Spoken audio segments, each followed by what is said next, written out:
मैं it's are के Yadav code with are के यूट्यूब चैनल पर आप सभी लोगों का स्वागत करता हूं। हम लोग सी प्रोग्रामिंग लैंग्वेज में लेक्चर फर्स्ट का सेकेंड पार्ट कवर करेंगे।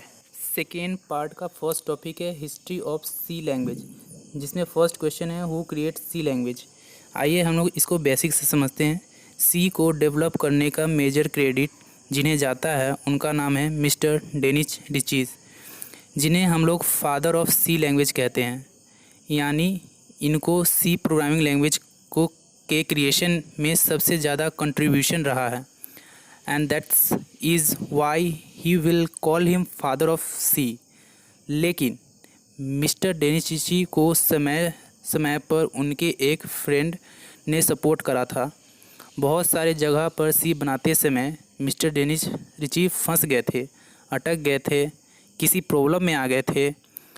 उनके डाउट्स को और उनके प्रॉब्लम्स को सॉल्व उनके एक क्लोज़ फ्रेंड ने करा था, जिनका नाम है ब्रायन कर्निगन। बट याद रखिएगा, सी इन दोनों लोगों का प्रोडक्ट है। 90% सी बनाने में मिस्टर डेनिस रिची का हाथ है। और सबसे इम्पोर्टेंट पॉइंट, जब मिस्टर डेनिस रिचीज़ और ब्रायन कर्निगन जिस समय उन्होंने सी लैंग्वेज को डेवलप किया तो वो उस समय किस कंपनी में काम कर रहे थे? जाहिर सी बात है उस कंपनी को भी क्रेडिट जाएगा। वो कंपनी थी AT&T।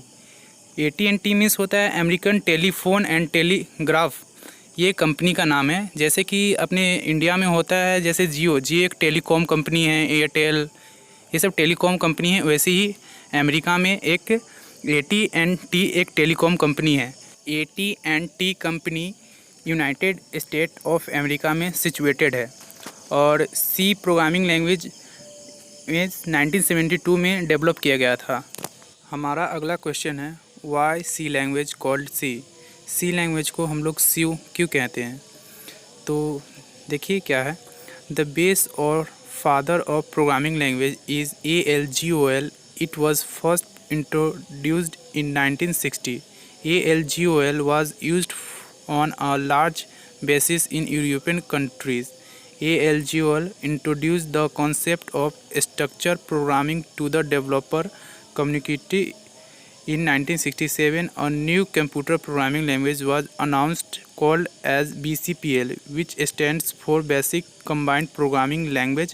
Just after 3 years, in 1970, a new programming language called B was introduced by Ken Thompson that contains multiple features of BCPL. This programming language was created using Unix operating system at AT&T and Bell's Laboratories. Both the BCPL and B were systems programming language.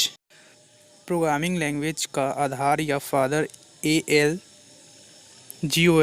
है, जो कि यह पहला programming language था। इसे 1960 में पेश किया गया था। यूरोपियन देश में ALGOL का इस्तेमाल बड़े पैमाने पर किया जा रहा था। फिर 1967 में एक नया प्रोग्रामिंग लैंग्वेज आया जिसका नाम था BCPL, जिसका फुल फॉर्म है बेसिक कंबाइंड प्रोग्रामिंग लैंग्वेज।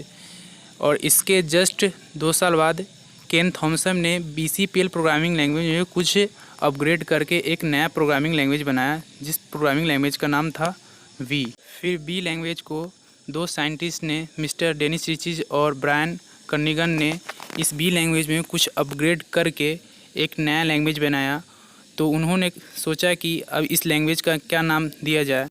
तब उन्होंने सोचा कि ये प्रोग्रामिंग लैंग्वेज B को अपग्रेड करने पे आया है, इसलिए B के बाद C आती है, इसलिए इन्होंने इस प्रोग्रामिंग लैंग्वेज का नाम C रख दिया। अगर आपसे कोई पूछे कि C लैंग्वेज का नाम C क्यों पड़ा और इसे हम लोग C क्यों बुलाते हैं, तो आप सीधा से जवाब देंगे क्योंकि C लैंग्वेज का पेरेंट्स लैंग्वेज B है, क्योंकि B लैंग्वेज को ही मॉडिफाई करके अपग्रेड करके C लैंग्वेज बनाया गया है। इससे हम लोग कह सकते हैं। हमारा अगला क्वेश्चन है why C so popular even after 40 years have passed. Question ये कह रहा है कि 48 साल गुजर जाने के पास भी सी इतना पॉपुलर क्यों है? जाहिर सी बात है। क्या आप लोग जानते हैं कि 1972 में सी जब बना था तभी सी उतना पॉपुलर था और आज की दुनिया में भी सी बहुत ज़्यादा पॉपुलर है? इसके पीछे का रीज़न क्या है? सी लैंग्वेज 2016 तक वे टॉप लेवल तक थी और 2016 के बाद अभी तक सी लैंग्वेज टॉप 5 में आती है। अगर आपसे कोई ये पूछे कि दुनिया की सबसे फास्टेस्ट लैंग्वेज कौन है, तो आप बिना कुछ सोचे आप सीधा से जवाब देना, दुनिया की सबसे फास्टेस्ट लैंग्वेज सी है। आप लोग तो इतना जानते ही हैं कि कंप्यूटर के 2 पार्ट्स होते हैं, one hardware and second is software. तो हार्डवेयर क्या है? क्या मैं ये बोल सकता हूँ कि कंप्यूटर से जो पार्ट कनेक्टेड है उसे हम लोग हार्डवेयर कहते हैं, जैसे keyboard, mouse, scanner, printer, monitor etcetera. क्या हम लोग सॉफ्टवेयर को ये कह सकते हैं कि वो एक प्रोग्राम है जो आपके कंप्यूटर के अंदर रन होता है, वो एक इंस्ट्रक्शन है जो आपके कंप्यूटर के अंदर रन होता है? हार्डवेयर सॉफ्टवेयर के बिना कुछ नहीं है। हार्डवेयर को कंट्रोल करने के लिए हम लोग सॉफ्टवेयर से उसको ऑपरेट करते हैं। अगर मैं अपने बॉडी से कंपेयर करूं तो मेरे बॉडी का हर एक पार्ट एक हार्डवेयर है, और मेरे बॉडी के अंदर जो ब्लड दौड़ता है वो एक सॉफ्टवेयर का काम करता है, जिसके थ्रू हमें एनर्जी मिलती है। जैसा कि आप लोगों ने पिछले स्लाइड में देखा था कि हमने कंप्यूटर को 2 पार्ट में ब्रेक किया था। फर्स्ट पार्ट था ये हार्डवेयर एंड सेकेंड था सॉफ्टवेयर। जैसा कि आप लोग इस स्लाइड में देख पा रहे हैं कि सॉफ्टवेयर को भी 2 पार्ट में कैटेगराइज किया गया है। फर्स्ट टाइप है system software and second type है एप्लीकेशन सॉफ्टवेयर। तो आइए हम लोग इसे बेसिक से जानते हैं। तो सिस्टम सॉफ्टवेयर क्या है? Important for controlling the overall function for the machine like operating system. And application software क्या है? Important for a particular task like WhatsApp use for chatting, Truecaller is used for getting called information, PUBG is used for playing online game. तो आइए हम लोग इसे basics में जाकर समझते हैं। दुनिया में 2 तरह के सॉफ्टवेयर होते हैं। एक को कहा जाता है सिस्टम सॉफ्टवेयर, दूसरे को कहा जाता है एप्लीकेशन सॉफ्टवेयर।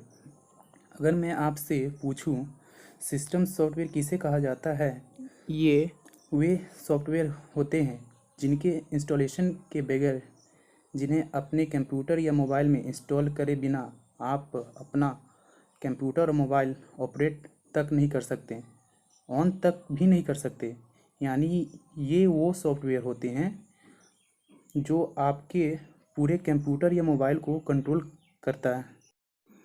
सेकेंड है एप्लीकेशन सॉफ्टवेयर। एप्लीकेशन सॉफ्टवेयर वे सॉफ्टवेयर होते हैं जिनके प्रेजेंस आपके मोबाइल और कंप्यूटर के चलने के लिए ज़रूरी नहीं है, लेकिन आप इसे अपने कंप्यूटर में इंस्टॉल करते हैं तो आप अपने कंप्यूटर या मोबाइल या लैपटॉप से आप एडिशनल काम करा सकते हैं, एडिशनल एक्टिविटीज़ करा सकते हैं। एप्लीकेशन सॉफ्टवेयर के बिना भी आप अपने कंप्यूटर, मोबाइल, लैपटॉप का यूज कर सकते हैं। अगर मैं इस टॉपिक को आपको एग्जांपल से समझाऊं तो जैसे कि आप ये यूट्यूब जिस प्लेटफॉर्म पे देख रहे हैं, यानी आप इस वीडियो को यूट्यूब पे देख रहे हैं। अगर आप यूट्यूब को अपने डिवाइस से अनइंस्टॉल कर दे तो क्या आपका मोबाइल या लैपटॉप चलना बंद हो जाएगा? नहीं ना। मैं आपको एक और एग्जांपल से समझाने की कोशिश करता हूँ। आप ये सोचिए कि अगर मैं कोई मार्केट से एक मोबाइल खरीद के लाता हूँ तो क्या मुझे उस मोबाइल को ऑपरेट करने के लिए उसमें व्हाट्सएप होना ज़रूरी है क्या? नहीं ना। बगैर व्हाट्सएप के बिना भी मोबाइल को ऑपरेट किया जाएगा। लेकिन मैं व्हाट्सएप को इंस्टॉल कर लूँगा तो मैं मोबाइल से चैटिंग कर पाऊँगा, वीडियो कॉलिंग बात कर पाऊँगा। इसका मतलब ये हुआ कि मैं जब कोई भी एप्लीकेशन इंस्टॉल करता हूँ तो मैं एक्स्ट्रा एक्टिविटीज़ कर पाता हूँ। लेकिन मोबाइल को ऑपरेट करने के लिए व्हाट्सएप की कोई ज़रूरत नहीं है। जैसा कि आप ऊपर में देख पा रहे हैं, व्हाट्सएप, ट्रूकॉलर, पबजी, ये सब हमारे मोबाइल के लिए कोई ज़रूरत नहीं है। इसके बगैर भी हमारा मोबाइल चल सकता है। हम लोग अपने मोबाइल में जितने भी ऐप का यूज कर रहे हैं वे सारे के सारे एप्लीकेशन सॉफ्टवेयर का एग्जाम्पल है। और एक नई बात, जिसे दुनिया ऐप बोलती है उसे हम प्रोग्रामर एप्लीकेशन सॉफ्टवेयर बोलते हैं। जो दुनिया के लिए ऐप है वो हमारे लिए एप्लीकेशन सॉफ्टवेयर है, और जो दुनिया के लिए ऑपरेटिंग सिस्टम है वो हमारे लिए सिस्टम सॉफ्टवेयर है। आई होप कि आप लोग एप्लीकेशन सॉफ्टवेयर और सिस्टम सॉफ्टवेयर अच्छे से समझ गए होंगे। अब हम लोग बढ़ते हैं अगले स्लाइड की ओर।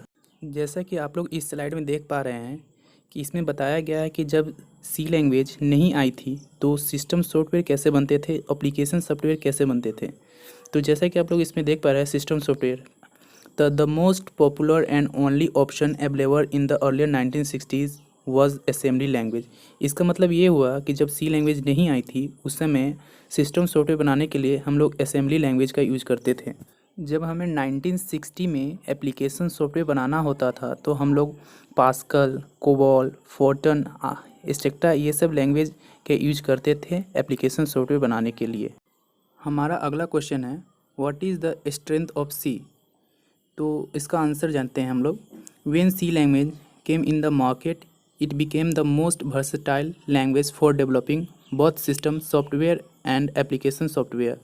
इसका मतलब ये हुआ कि जब सी लैंग्वेज मार्केट में आई तो सी मात्र एक ऐसी लैंग्वेज थी जिसमें हम लोग की सिस्टम सॉफ्टवेयर भी और एप्लीकेशन सॉफ्टवेयर ही दोनों ही बना सकते थे। अब हमारा अगला पॉइंट है thus we can say that is an all rounder language. इसीलिए हम लोग इसे ऑलराउंडर लैंग्वेज कहते हैं। कुछ सिस्टम सॉफ्टवेयर के नाम हैं जो कि सी में डेवलप किए गए हैं, जैसे कि यूनिक्स है, लिनक्स है, एंड्रॉयड है और भी सारे हैं। कुछ हमने एप्लीकेशन सॉफ्टवेयर का भी नाम मेंशन किए हैं जो सी में डेवलप किए गए हैं, जैसे कि जावा हो गया, पाइथन हो गया, पीएचपी हो गया। ये सारे के सारे सी में डिज़ाइन है। जैसा कि आप देख पा रहे हैं जावा, पाइथन, पीएचपी ये सारे के सारे लैंग्वेज सी लैंग्वेज में लिखा गया है। तो ऐसा हम लोग कह सकते हैं कि जावा, पाइथन, पीएचपी की पेरेंट्स लैंग्वेज सी है। जितने लोग भी प्रोग्रामिंग की शुरुआत करते हैं उन्हें ये एडवाइस दी जाती है कि आप सी प्रोग्रामिंग से अपना प्रोग्रामिंग स्टार्ट करें। उसके पीछे का रीज़न है कि सी मदर लैंग्वेज है। अब हम लोग थोड़ी सी प्रोग्रामिंग से रिलेटेड बातें करते हैं। देखिए अभी आप लोग कंप्यूटर यूजर्स हैं, आप लोगों को कंप्यूटर यूजर से प्रोग्रामर बनना है। तो हम लोग जानते हैं कि कंप्यूटर यूजर से प्रोग्रामिंग बनने के लिए हम लोगों को किन किन फेज से गुजरना पड़ेगा वो हम लोग अभी देखते हैं। अब हम लोग पढ़ने जा रहे हैं steps required for developing a program. चाहे कोई भी प्रोग्रामिंग लैंग्वेज क्यों ना हो उन सारे के लिए यही स्टेप्स फॉलो होंगे।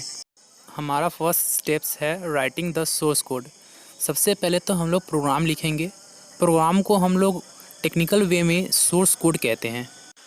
हमारा सेकेंड पॉइंट है कंपाइलाइजेशन ऑफ द सोर्स कोड। इसका मतलब ये हुआ कि कंपाइलर जो होता है वो सोर्स कोड को मशीनी लैंग्वेज में या बाइनरी लैंग्वेज में कन्वर्ट करता है। जैसा कि मैंने आपको स्टार्टिंग में बताया था प्रोग्रामिंग लैंग्वेज होता है जो ट्रांसलेटर की तरह वर्क करता है। रियलिटी में देखा जाए तो प्रोग्रामिंग लैंग्वेज ट्रांसलेटर की तरह वर्क नहीं करता है। प्रोग्रामिंग लैंग्वेज का एक पार्ट होता है जो कंपाइलर होता है, कंपाइलर ट्रांसलेटर की तरह वर्क करता है। ये बिल्कुल वैसी ही बातें हैं जैसे हम लोग टू व्हीलर्स में किक मारते हैं तो हम लोग बोलते हैं ना कि हाँ बाइक स्टार्ट हो गई। अगर इंजीनियरिंग पॉइंट ऑफ व्यू से देखा जाए तो बाइक थोड़ी ना स्टार्ट हुई, स्टार्ट तो हुई इंजन ना। बिल्कुल ठीक उसी तरह से प्रोग्रामिंग लैंग्वेज और कंपाइलर के बीच में होता है। थर्ड पॉइंट है हमारा execution of the machine code. Compiler तो सबसे पहले करता है सोर्स कोड को मशीनरी लैंग्वेज में कन्वर्ट कर देता है और वही मशीनरी कोड लास्ट में एग्जीक्यूट हो जाता है।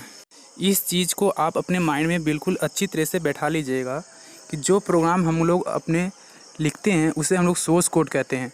सोर्स कोड को कंपाइलर मशीनरी कोड में या बाइनरी कोड में कन्वर्ट करता है और वही मशीनरी कोड फिर लास्ट में एग्जीक्यूट हो जाता है। ये तीनों स्टेप्स को करने के लिए एक एप्लीकेशन आता है जिसमें हम लोग सोर्स कोड भी लिख सकते हैं, कंपाइल भी कर सकते हैं, एग्जीक्यूट भी कर सकते हैं। तो उस सॉफ्टवेयर का नाम होता है IDE। तो IDE का फुल फॉर्म हम लोग जानते हैं। सबसे पहले IDE का फुल फॉर्म होता है I से होता है इंटीग्रेट, D से होता है डेवलपमेंट और E से होता है इन्वायरमेंट। IDE एक एप्लीकेशन सॉफ्टवेयर होता है जिसमें हम लोग सोर्स कोड लिख के कंपाइल करते हैं, कंपाइल करने के बाद एग्जीक्यूट करते हैं।